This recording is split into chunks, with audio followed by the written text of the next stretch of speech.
बे दिनै बे प्रग्राम लानाया एक्सुवेलि जों बेखौ 3-4 बोसोर आगोलनिफ्रायनो लाबोगासिनो दं। बे मेन उद्देश्यआ जाहैबाय जोङो जोंनि पाब्लिक लाइब्रेरिखौ स्पेसियेलि बिटिसिनि पाब्लिक लाइब्रेरिखौ सुबुंफोरनो एवारनेस होना मोन्थिहोनाय। जोंहा दि गभर्नमेन्ट लाइब्रेरि दं, बे गभर्नमेन्ट लाइब्रेरियाव गासिबो नोगोरारियानो फैनानै लेखा फरायफैनो हायो, लेखा लांनो हायो, बेखौ जोङो मोन्थिहोनाय आरो बेजों लोगोसे जोङो स्पेसियेलि स्टुडेन्टफोरखौ मोनसे केरियार काउन्सेलिं होनाय आरो दा बे केरियार काउन्सेलिं होनो थाखाय जोङो सासे रिसर्स पार्सन लादों। बिथाङानो नैबे आंनि खाथियाव थानायानो रन्जन के बरुवा। थ' जों बेखौ बे बोसोराव जोङो रौतानिफ्राय जागायजेनबाय। थांनाय 16 जुननिफ्राय जागायजेनदों। दा दिनैसिमाव जोङो 8था प्रग्राम खालामबाय। जों गासिबो बिटिआरआवनो बे प्रग्रामखौ लादों। बे मोनसे मोजां प्रग्राम होननानै आं सानो। मानो होनबा जोंनि चिफ सारनि आरो जोंनि EM सारनि बे बानजायनायाव बे प्रग्रामखौ लानाय जादों। समाथे स्टुडेन्टफोरा गावनि फरायनाय दिगखौ मोजां गाइडेन्स गैयियाव आन्दायनो नागिरो। थ' बेखौ नोजोर बोनानैनो जोङो दिनै सासे रिसर्स पार्सनखौ लानानै बा अबेबा कलेजनि प्रिन्सिपाल, प्रफेसार बिथांमोनखौ लानानै जों बे प्रग्रामखौ खालामनाय जादों। बे प्रग्रामखौ फरायसाफोरा बेसेबांसो अनसायदोंमोन? मारै होनदों? बेबायदि हाबाफारिखौ फरायसाफोरा एसेबांसो मदद होदों बा एसेबां फरायसाफोरा बाहागो लादों? दासिमावथ' जों बहुद फरायसाफोरनिफ्राय मदद मोनदों। नोंथांमोनानोथ' दा नुदों जानांगौ दिनै बे बिजनियाव जानायाव गोबां स्कुलनि स्टुडेन्टफोर फैदों। हाइ स्कुलनि दं, अबेबा हायार सेकेन्डारिनि दं। थ' बहुद मोजां मोननाय मोनसे फिडबेक होदों आरो। थांनाय बोसोरफोरावबो जुदि नोंथांमोना लादोंमोन, बेवहाय माबायदि फिथाइ थायदोंमोन? थांनाय बोसोरावबो जों लादों आरो बेनि आगोलनि बोसोरफ्रावबो जों लादों।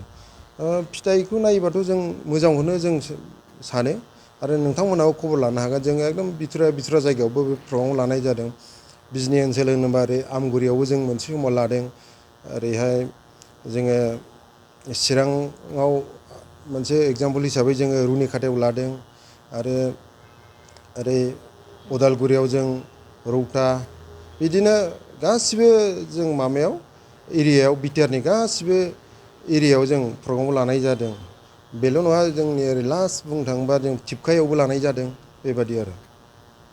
আমাৰ বিটিআৰ চৰকাৰৰ যিটো ডিপাৰ্টমেণ্ট অফ লাইব্ৰেৰী ছাৰ্ভিচেছ আছে, যে লাইব্ৰেৰী ছাৰ্ভিচেছে অকল পুথিভঁৰালকে গুৰুত্ব নিদি যে ল'ৰা ছোৱালীসমূহে যাতে আহিব পাৰে, পঢ়িব পাৰে আৰু তেওঁলোকে গম পায় যে আমাৰ মহকুমা বা চাব ডিভিজনত যিবোৰ আমাৰ পুথিভঁৰাল আছে বা জিলাসমূহত যিবোৰ পুথিভঁৰাল আছে, তাত যাতে তেওঁলোকে আহে তাৰ ওপৰত লক্ষ্য ৰাখি আমি এটা লাইব্ৰেৰী এৱেৰনেছ প্ৰগ্ৰেম এনেকুৱা এটা আয়োজন কৰা হৈছে। লাইব্ৰেৰী এৱেৰনেছৰ মূল উদ্দেশ্য এনেকুৱাই যে ধৰক আমি গম পাওঁ আমাৰ ল'ৰা ছোৱালী অকল খুব ধনী ঘৰৰ নহয়, ইকনমিকেলি চেলেঞ্জ ঘৰৰ হয়। তেওঁলোকে যাতে নিজৰ পাঠ্যপুথিখিনি বাৰু ঘৰত পঢ়িব, তাৰ বাহিৰে যিবোৰ উপৰঞ্চি কিতাপৰ প্ৰয়োজন হয়, যিবোৰ গ্ৰন্থৰ প্ৰয়োজন হয়, সেইবোৰ যাতে তেওঁলোকে লাইব্ৰেৰীত আহে। আমি তেওঁলোকক অনুৰোধ জনাইছোঁ, এপিল কৰিছোঁ তেওঁলোকে মেম্বাৰশ্বিপ ল'ব পাৰে, কিতাপ ল'ব পাৰে। বিটিআৰ চৰকাৰে ছাত্ৰ ছাত্ৰীসকলৰ ভালৰ কাৰণে বা ইউথসকলৰ কাৰণে, যিসকলে বিভিন্ন কম্পিটিটিভ এক্সামৰ কাৰণে প্ৰিপেয়াৰ কৰি আছে, তেওঁলোকৰ কাৰণে বিভিন্ন কিতাপবিলাক ইয়াত ৰাখিছে। সেইবোৰৰ যাতে সদুপয়োগ হওক, মানুহবিলাক আহক, ওচৰ চুবুৰীয়া হওক। কাৰণ যিমানে আমি গ্ৰন্থৰ প্ৰতি ভাল পাম, গ্ৰন্থৰ প্ৰতি আমাৰ প্ৰেম বাঢ়িব, হিংসা সিমানেই কৰিব।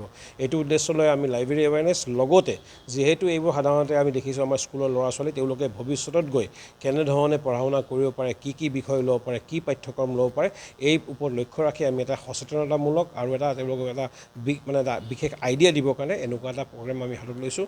আৰু এইটো ডিপাৰ্টমেণ্ট অফ লাইব্ৰেৰী ছাৰ্ভিচেছ, আমাৰ প্ৰমোদ বড়ো চিফ এক্সিকিউটিভ মেম্বাৰ তেখেতৰ নেতৃত্বত, তথা আমাৰ EM ডক্টৰ নীল চৰকাৰী তেওঁলোকৰ নেতৃত্বত হৈছে। গোটেই টীম ইয়াতে আপুনি দেখিছে, CSD আমাৰ লাইব্ৰেৰিয়ান সকলোবোৰ উপস্থিত আছে।